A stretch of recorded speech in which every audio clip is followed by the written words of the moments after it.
I'm so glad to be here, and it's 4:30, so it's 4:30 my time. I'm in California, so I like to do these when we still have natural light because it just looks better, but it's going to get grainy, so I'm just warning you guys as we move forward in this video, it's going to get darker.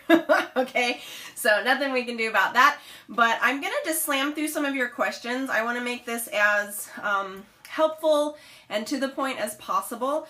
Those of you guys who don't know me, I've been using essential oils for 10 years and kind of on an island, if you will.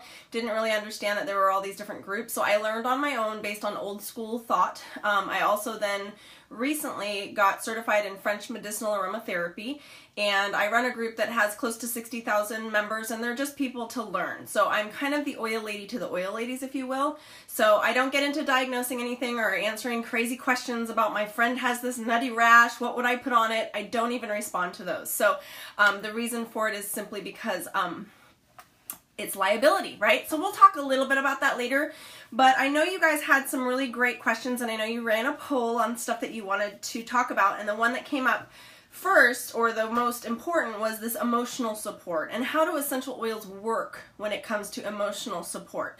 Part of the issue is there's two different ways in which they work.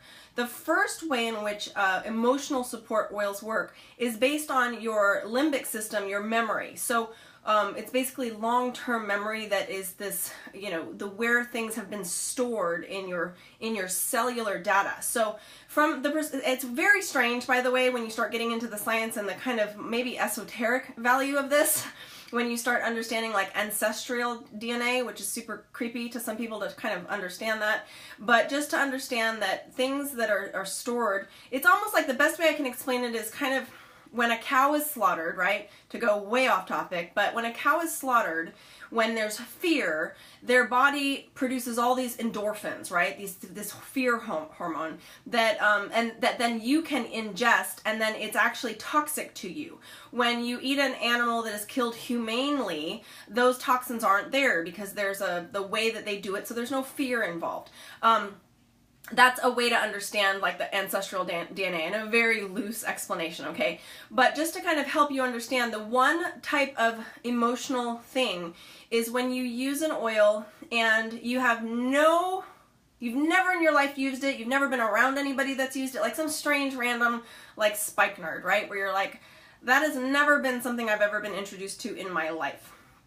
So those type of oils that could maybe help with calming or spiritual awakening or just emotional help, that could actually be an area where you would be supported emotionally simply because the oil's action helps to kind of awaken those cells, okay? That's one area. The other area is that memory, where you actually do have an emotional connection to that scent and you don't even know it. So it's like the fun thing when you take lavender out and you'll pass lavender around the room, and some people are like, oh, I love it, I just want to curl up and sit by a fire and just keep smelling it, right? And then I'm like, oh, did you have a grandmother that wore that and she was just your favorite nanny and she would like give you cookies? And they're like, yes, like they remember.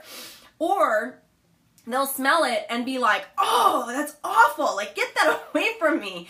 And the simple problem with the whole, oh, that's like gross, is because they had an equally, profound memory, but on the other side of the spectrum, where they disliked their person who smelled like lavender or used lavender, and they had a bad memory associated with that smell. So oftentimes you won't even remember what it was. It won't actually bring you back. So a lot of times the good smelling things where you just remember, like, oh, frankincense, I remember going to church and just loving it because they burned frankincense at my church or whatever. That is one area where normally your memory will kick into a good thing. Whereas if you smell something from an emotional standpoint and just like hate it, like get it out of my face, usually your mind will not put it together with what that happened, right? Like if you were abused as a child and you smelled sandalwood all the time because your parents were hippies or something like that, and you remember that smell burning every time you were getting abused, if you smelled sandalwood today, guaranteed you would hate it and you wouldn't know why, okay? So the point is, though, is that you would want to use that oil on both ends of the spectrum. So if you loved it or you hated it, use it, because that means that your body needs it to help heal itself or to comfort itself. So from an emotional standpoint, when we use oils to help heal, usually it's those oils that you absolutely, it's disgusting to you, okay? I'm not talking like, oh, that doesn't smell good. I'm talking like, oh, get that out of my face. I don't ever want to smell that again. That kind of like really intense hatred towards an oil, okay? This is such a gray area because I have so many people that say, well, I really don't like this oil. It must, and I'm like, a really don't like is not a disgusting hatred towards something. Consider like you would want to murder the plant, okay, that produced that. That is hate. That is that you have some deep-rooted emotional thing that you need that oil. So I always say start with just applying it on your feet every single day. Apply it on the bottom of your feet and start allowing your cells to release those negative memories. And what happens is, on a subconscious level, your body starts kind of working through the trauma before your mind can. And that's always how it works, okay? So it's very important.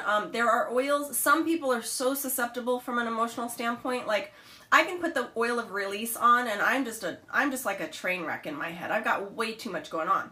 Whereas my husband is very simple and he doesn't kind of hold on to a lot of things, so he's exceptionally susceptible to oil use. So if I put the oil of release on, like I put an oil of release on him the other day and he started crying. The man never cries.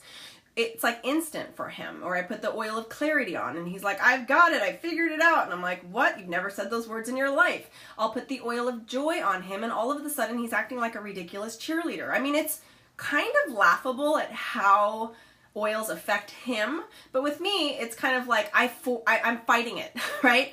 Like my brain is fighting, like I'm mad and I'm going to put joy on and I'm going to rub it here and I don't like the smell, you know? So it's just kind of like you have to kind of help your brain get into the mindset of allowing the oils to do their job. Where my husband's kind of like, whatever, put whatever you want on me. I'm kind of fighting it. So when you're dealing with emotional issue, I need you to really consider your own meditative state. So if you're freaked out or frustrated, put an oil on, rub it on the back of your neck, rub it on here, smell it in, get it into your limbic system again. I don't know if it's because of a memory that you're responding to it or it's because you're going through something right now. Again, it just depends. There's those two different elements, but just smell it and start really thinking, like closing your eyes and thinking through the state of mind that you want to be in. So of course the oil of forgiveness is not going to forgive anybody, nor is it going to allow you to forgive anybody. I think that that is a very big misconception. But when you use the oil of forgiveness, the actual properties in that oil, the constituents within that oil, are known to help your cells let go of things. So when you use it, you would actually then pray and ask God to help you forgive. You know? So I hope that that kind of helps. Essential oils and emotions are cool to get into, to start studying it, because the FDA could care less what we talk about when it comes to emotions.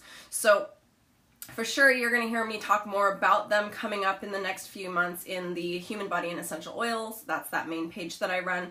But it's definitely an area that's very interesting and very profound for many people. So I encourage you to bring like stress away with you in your pocket every day, or something that, you know, is just helpful for your generation of people. So I find that everybody really does love that oil, and it does. Everyone is always like, well, that was weird. Like you put that on me a minute ago and I actually feel more calm. So just